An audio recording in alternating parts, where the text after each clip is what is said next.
Hello दोस्तों, एक बार फिर से स्वागत करता हूं आपके अपने इस यूट्यूब चैनल पर।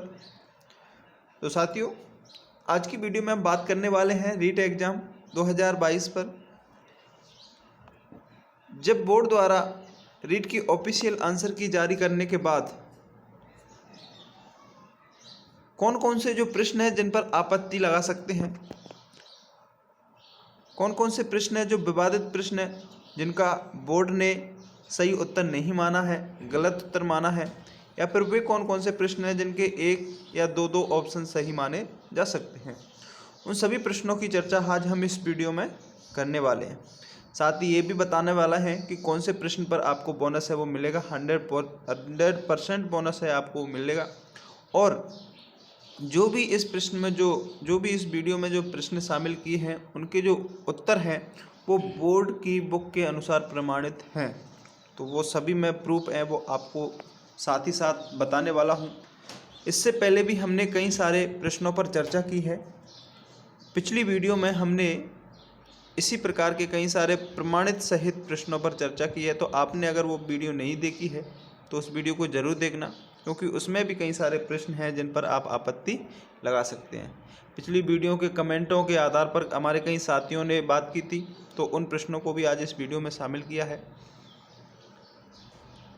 तो वीडियो को पूरा ज़रूर देखिएगा साथियों, और आपत्ति आप ज़्यादा से ज़्यादा लगाइएगा। जो साथी 90 नंबर या फिर 83 या 80 के एबव हैं उनको तो आपत्ति ज़रूर लगाना है, और आपत्ति ज़्यादा से ज़्यादा लगाओगे तभी आपको बोनस मिलने की संभावना है वो है। तो चलिए साथियों, वीडियो को शुरू करते हैं। वीडियो को शुरू करने से पहले आपसे एक रिक्वेस्ट है कि अगर जो भी साथी अपने इस यूट्यूब चैनल पर नया है तो चैनल को सब्सक्राइब जरूर कर लें साथियों, क्योंकि इसी प्रकार की वीडियो अपने इस चैनल पर आपको मिलती है विद प्रूफ के साथ। ऑब्जेक्शन लगाने वाले सभी प्रश्नों के प्रूफ आपको हमारे चैनल द्वारा दिए जाते हैं। तो आप चैनल पर जुड़ सकते हैं, सब्सक्राइब करके बेल के आइकन को प्रेस कर लें, ताकि आगे आने वाली हर एक वीडियो है उसका नोटिफिकेशन वो आप तक मिल सके। और वीडियो को ज़्यादा से ज़्यादा अपने दोस्तों को भी शेयर करें ताकि वो भी ऑब्जेक्शन लगा सकें, तो आप सभी को फ़ायदा हो सके। चलिए शुरू करते हैं आज की इस वीडियो को।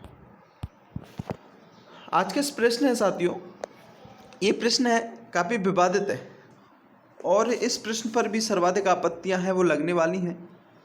आपत्ति लगानी है आपको ज़्यादा से ज़्यादा, तभी आपको बोनस मिलने की संभावना है वो ज़्यादा रहेगी। प्रश्न है 45 नंबर। 24 तारीख की फर्स्ट शिफ्ट का ये प्रश्न है साथियों। निम्नलिखित में से मातृभाषा हिंदी शिक्षण की समस्या है। सभी शिफ्टों के प्रश्न इस वीडियो में हमने शामिल किए हैं, तो आप को पता ही होगा कि आपका कौन सा शिफ्ट का पेपर है और कौन सा प्रश्न है जिस पर आप लगाना चाहते हो, तो आप लगा सकते हैं। ये प्रश्न है कि निम्नलिखित में से मातृभाषा हिंदी शिक्षण की समस्या है, यानी कि मातृभाषा हिंदी शिक्षण की समस्या है। इस प्रश्न का उत्तर बोर्ड ने वर्णों की अधिकता माना है। क्या माना है? वर्णों की अधिकता। लेकिन इस प्रश्न का उत्तर देवनागरी लिपि की अवैज्ञानिकता भी हो सकता है। इसका प्रूफ है मैं लेकर के आया हूँ। देखिए साथियों, जो देवनागरी लिपि है उस देवनागरी लिपि का ही पार्ट होता है वर्णों की अधिकता। तो ये उत्तर है, ये इसी के अंतर्गत शामिल माना जाता है। तो इसका प्रूफ है मैं बता देता हूँ, इस पर आप ज़्यादा से ज़्यादा आपत्ति लगाइए। जिस भी साथी ने ये 1 नंबर ऑप्शन किया है, जिस भी साथी ने 1 नंबर ऑप्शन किया है उसको तो इस प्रश्न पर आपत्ति जरूर लगाना चाहिए। चलिए बात करते हैं। शिक्षार्थी हिंदी शब्दकोश डॉक्टर हरदेव वाहरी की ये बुक है, इसमें ये प्रूफ है मैं आपको बता देता हूँ। ये देखिए, विश्व की प्राय सभी लिपियों में कुछ न कुछ अवैज्ञानिकता होती है, देवनागरी भी इसका अपवाद है। यानी कि इस प्रकार से आप इस बुक को ऑथेंटिक मान करके इसका प्रूफ है वो लगा सकते हैं। अगले प्रश्न की ओर बढ़ते हैं साथियों। अगला प्रश्न है कि निम्नलिखित में से एक आरती शब्द नहीं है। ये प्रश्न, इस पर आपको बोनस है वो मिलने की पूरी संभावना है। 100% बोनस मिलेगा। ज़्यादा से ज़्यादा आप इस प्रश्न पर आपत्ति लगाइएगा। प्रश्न है कि निम्नलिखित में से एक आरती शब्द नहीं है। तो देखिए साथियों, इस प्रश्न का उत्तर बोर्ड ने स्वभाव माना है। क्या माना है? स्वभाव। लेकिन ऑप्शन नंबर ए बी इसका राइट आंसर होगा। ये क्या है? सात। क्या सात का एकार्थी शब्द नहीं होता? ये भी होता है। सात के कई सारे होते हैं। इसका भी मैं आपके लिए प्रूफ लेकर के आया हूँ, आप देख सकते हो। हिंदी शब्दकोश की ही बुक है। सात, देखिए सात का भी अर्थ होता है प्रदत्त होता है, विनप्त होता है, ध्वस्त होता है, आनंद होता है, प्रसन्नता होता है और संख्या भी होता है। तो ये सभी हैं इसके जो शब्द होते हैं। तो अनेकार्थी शब्द इसके हो सकते हैं। तो ये सात एकार्थी शब्द नहीं होकर के कौन सा शब्द है? अनेकार्थी शब्द है। तो इस पर आप ऑब्जेक्शन है वो लगा सकते हैं। देखिए आगे बढ़ते हैं साथियों। अगला प्रश्न है, इस प्रश्न पर आपको बोनस मिलेगा। इस प्रश्न को मैंने इसलिए शामिल किया है क्योंकि कुछ हमारे जो साथी हैं वो बोल रहे थे कि गूगल पर लिच्छवी वंश है वो मिल जाएगा, वर्तमान महावीर किस वंश से संबंधित थे।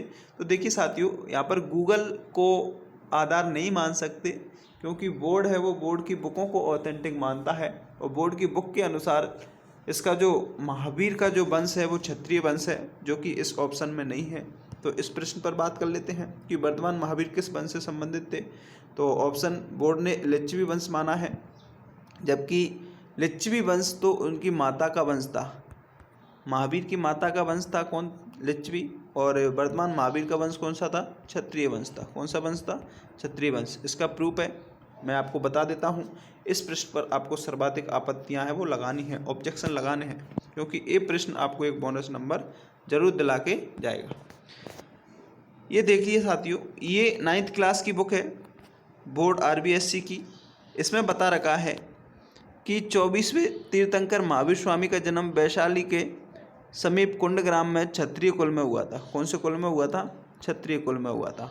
तो ये आप यहाँ पर देख सकते हैं।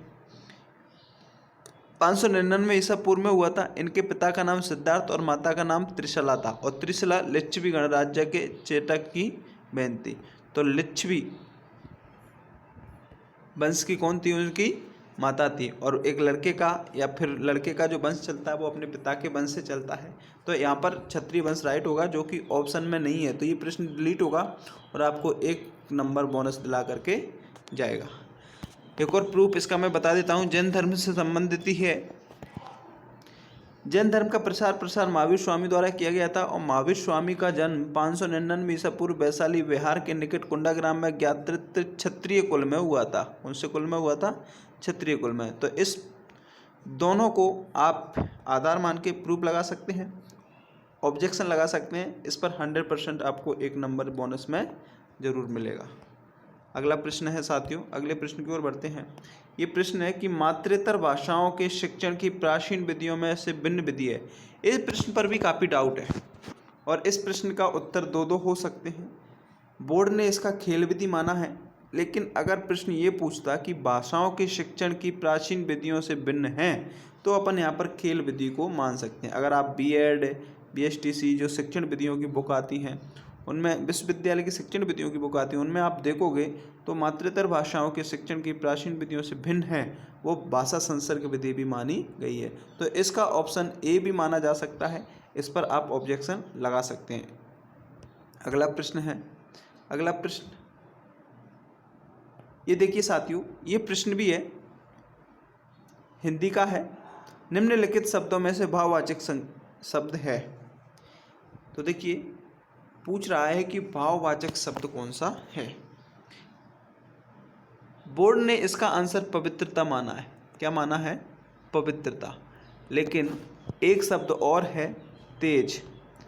तेज शब्द भी भाववाचक के संज्ञा के अंतर्गत आता है। अब हम बात करते हैं कि तेज 3 तरीके से प्रयुक्त होता है।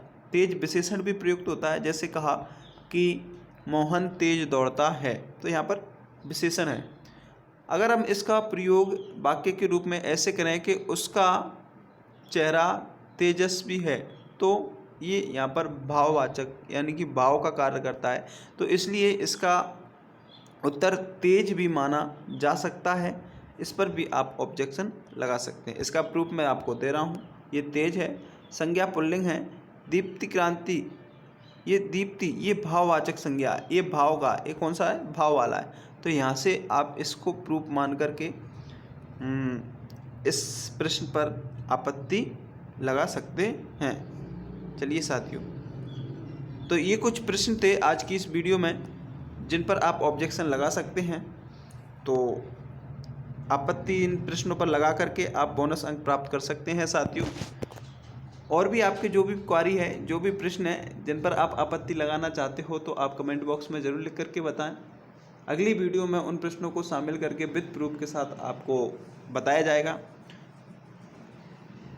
तो चलिए साथियों, आज की वीडियो में इतना ही।